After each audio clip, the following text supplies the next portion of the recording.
What's going on, guys, and welcome back to another episode of Career Mode. This is episode number 258, and we start today's episode off with a youth squad monthly report here, so we can see our only player in the academy, and also a squad report as well, because we have now entered May. Yes, the final month for competitive football in this season, and of course in this series. So you can take a look at the squad report, the penultimate one of this series, and you'll take a look at the league table as well and the competition overviews. Of course, right now we are still top of the table with just a few games to go. We are in to the Champions League final to take on PSG after we knocked out Bayern Munich in the Champions League semi-finals, so really excited for that. Our first Champions League final with Arsenal. It will be our first and only one, of course, and it does come against our former club. We're into the FA Cup final against Spurs in a North London derby at Wembley, and of course in the Premier League title race as well. As you can see, or you'll see in just a moment's time, it's really tight. It's one of the tightest title races I've probably done on YouTube. As you can see right now, 3 games to go for us. West Brom do have a game in hand. Chelsea have 2 games in hand. We've got 74 points. Everton have 71. West Brom and Chelsea have 69 each, but of course West Brom have a game in hand and Chelsea have 2. So if Chelsea win those 2 games in hand, they will go top of the table with 3 games to go. So it's an absolutely really exciting title race. Any one of those 4 teams could win it. And as you can see, the FA Cup final as well, we do have Spurs in that North London derby final. Really excited for that. The Champions League final against our former club PSG, excited for that one as well. That'll be the final episode of the series, don't forget. And also I thought trivial as well, I wanted to show it anyway. Europa League final, Chelsea are taking on West Brom. So the English sides have been getting it done this year, you know, they really have. Champions League, 1 English finalist in Arsenal, 2 semi-finalists in Arsenal and Everton, of course. In the Europa League, got West Bromwich Albion and Chelsea competing in the final. The English sides this year have been doing really well in Europe, but still we take on Burnley for the first game of today's episode here at the Emirates Stadium. And of course right now, as you can see, we are in second place because West Bromwich Albion have played a game more than us. Of course this was going to happen as I was advancing through the calendar. We had no games to play. West Brom are now top of the table. We are down to second, so for the first time in quite a while coming into a game, we are actually not leading the league. And of course coming to this game as well, Burnley are in 18th place, a few points off safety, but with 3 games to go, they could still climb out of the relegation zone. And after we slipped up against Sunderland at home in our last game, I was coming into this one and thinking maybe, just maybe, Burnley and Sean Dyche could be thinking this is the chance for us to get ourselves a shock point or possibly even 3 here at this game at the Emirates Stadium. The first chance did fall to us though, as you'll probably presume. Callum Chambers' shot well saved by Ondoa and eventually cleared away. And in the 18th minute we had ourselves a free kick 20 yards out and Bayern strikes it. Wasn't really much distance to get the ball up and over the wall and under the bar as well. He did get it almost over the wall. Jutkiewicz got a deflection though and it went just over the bar.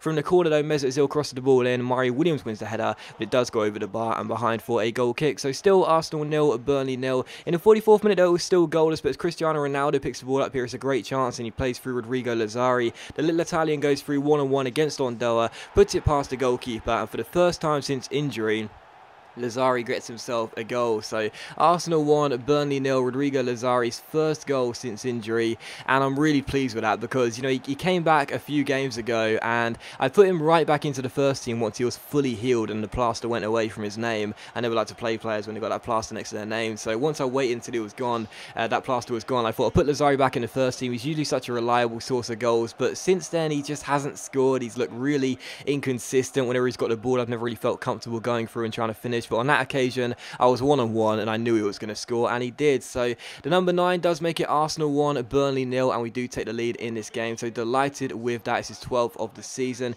In the 45th minute, a great chance for Burnley to equalise, though. I'm surprised that Jutkiewicz didn't as well. He had so much space, so much time, but he couldn't hit the target, and it was still 1-0. So he did lead 1-0 going into the break, and 2 minutes after the restart here, a great chance to make it 2-0. Kevin Savanier drills in this cross, picks out Rodrigo Lazzari in the centre, and the little Italian gets his 2nd goal of the game. So he waited a while to get his first since returning from injury. Now he has 2 in the same game. An assist for Savanier as well. Already racked up a few of those this season, having his best season in career mode for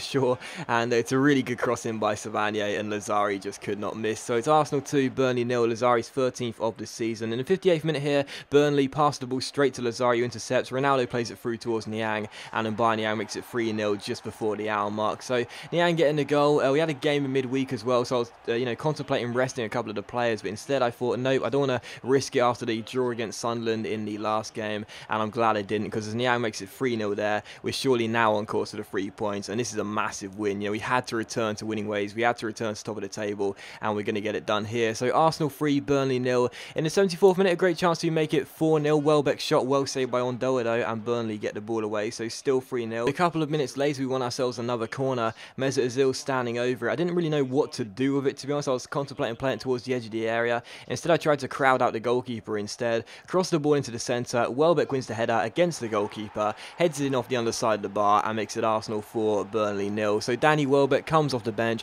makes it 4-0. Got ourselves a little goal decision system here. Didn't really need it though, of course. We knew the ball already crossed the line, and Danny Welbeck does have his first goal in the game after coming off the bench. So Arsenal 4, Burnley 0, and I felt like the 3 points were secure, to be honest. Burnley did have a couple of chances here and there in the game. Jukovic had their best one, but to be honest, we thoroughly deserved the win. We were much better. We had more possession, we had far more shots, obviously more on target, and of course the most important thing, more goals as well. So Arsenal 4, Burnley 0, Danny Welbeck getting the goal, Mesut Ozil getting the assist, 4 goals up, and returning to winning ways in style. So I was a little bit fearful coming to the game. I was thinking maybe Burnley desperate to try and get themselves the win, or at least a draw to keep their chances of survival alive, but I knew for a fact we were going to be the stronger side, and it was a game where everything was going right, and when your luck's in, it really is in. Rodrigo Lazari gets his hat-trick here in the 89th minute, and it was just such a bizarre goal, because I thought it was going to be credited to Ramsey, who took the initial shot,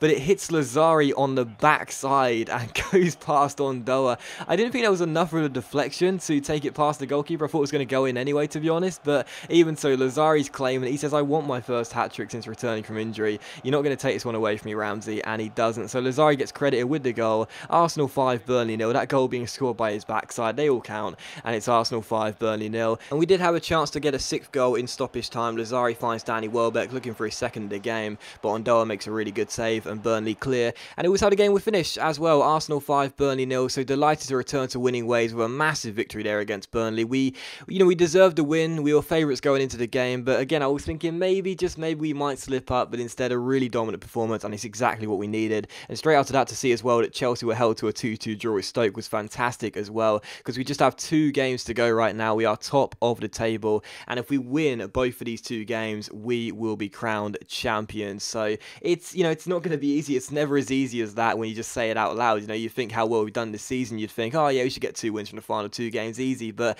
it's never as straightforward as that. We do take on Newcastle though for the penultimate game of the season. As you can see, 2 games to go with 2 points clear of West Brom, 3 points clear of Everton and Chelsea. So win our final 2 games, we will be crowned champions. And of course, because of the goal difference swing as well, if we win our second game, if we win one of these 2 games and then draw the other, theoretically we'll still be champions because of how big the goal difference swing is. So 4 points from a possible 6 is all that's needed in these final 2 games. But the first chance of this second and final game of today's episode here did fall in the 10th minute. Good save by Darla though, as Welbeck's shot is denied and turned behind for a corner, and from that corner Ronaldo crosses the ball in, looks for Danny Welbeck, and his header is cleared off the line by Anita, and then Joel Campbell's strike goes harmlessly wide of the post. So still Arsenal 0, Newcastle 0. Wondering whether there'll be nerves in this game at all coming into it. Maybe we'd slip up on the penultimate game of the season. We did start pretty brightly. Newcastle had a great chance here though in 23rd minute. A really good stop by Carboni though to deny Stindl, I think it was, and Lazzarini turns the ball behind for a corner. So good save there, and it was still 0-0.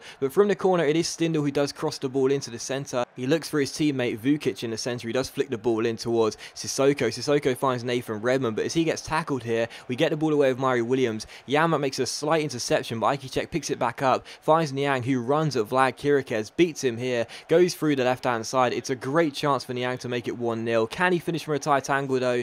Under pressure as well. Yes, he can, and on his weaker foot. That just shows you how good Niang is in front of goal, and he does make it Arsenal 1, Newcastle 0. So 26 minutes, we have the opening goal of the game. Exactly what we wanted, a fast start to this game, and it is, of course, who else but M'Baye Niang. We rested quite a few players for this game due to the FA Cup final being played on the weekend, and of course there were some tired legs after the game. We just played against Burnley as well, but I didn't rest Niang because I knew if there was just one player that needs to step up and score the goal, it would be him, and he did. So Arsenal 1, Newcastle 0, Niang with the goal. Carboni had to make a good save here from this free kick to turn the ball behind for a corner and keep it at 1-0, and one of the final chances of the game would actually fall here in the 45th minute as Aikicek goes goes through the centre, takes it around his man, keeps hold of the ball, plays it back towards Rani Unlu. The Germans linking up here. Unlu takes it around Haidara, sprints down the right hand side, quick little step over around Lascalas and shoots, but Darlow makes the save and turns behind for a corner. And it was how the game would finish, because in the second half, barely anything would happen. It did finish as a 1-goal victory, and I know I've said it a few times this season, but it's all we needed to do. And, you know, it's always nice when you have those big 4 or 5 goal victories